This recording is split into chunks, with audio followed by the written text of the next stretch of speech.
6:37 now on a Wednesday morning. They say love gets better over time. For one Central Georgia couple, it's not just a feeling, but a commitment.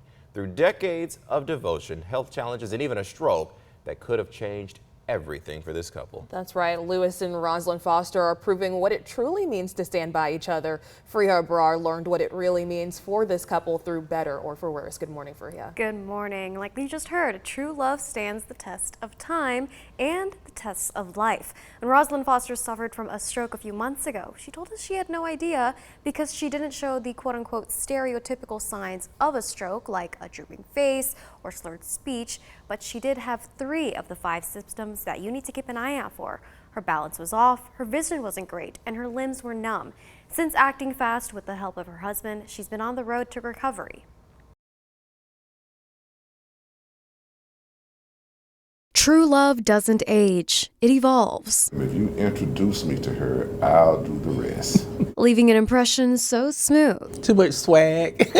The Fosters declared more than just vows nearly half a century ago, now living their promises. Got permission from her father and explained to him that I would take care of her like he did. They didn't just say I do, they meant I always will. And he was here every day. In sickness and in health. Kept striving, trying to beat the odds like we're doing now.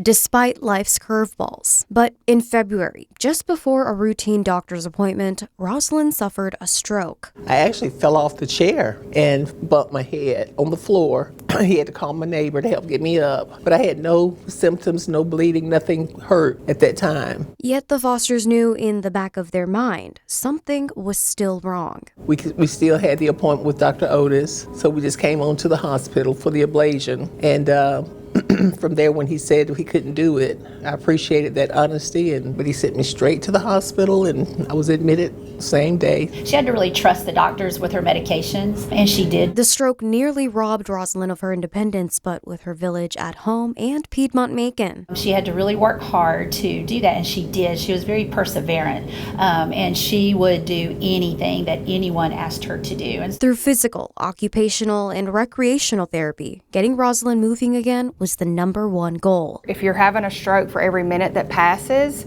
you could be losing 2 million brain cells every minute. The #1 risk factor for stroke is high blood pressure. Moving is the key, so staying active, having a good, strong sense of faith, and that support system is so important because our mind talks to our body, and it starts all in the mind. One step at a time. Continue to improve my health physically with foods and diet and exercise, and take care of each other.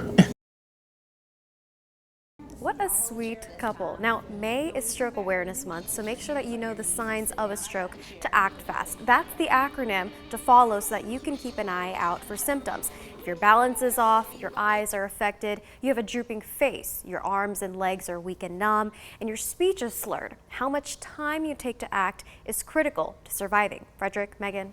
Thank you, Freya. That's definitely important information. Now, Piedmont Stroke Stroll is happening this Thursday, and they're inviting all stroke survivors in Central Georgia and their support systems to celebrate with the hospital. It's happening tomorrow, Thursday at 12:30 in the hospital's cafeteria. The monthly stroke support group meets after the stroke stroll. They tell us there's also going to be a special surprise from hospital staff. Nice.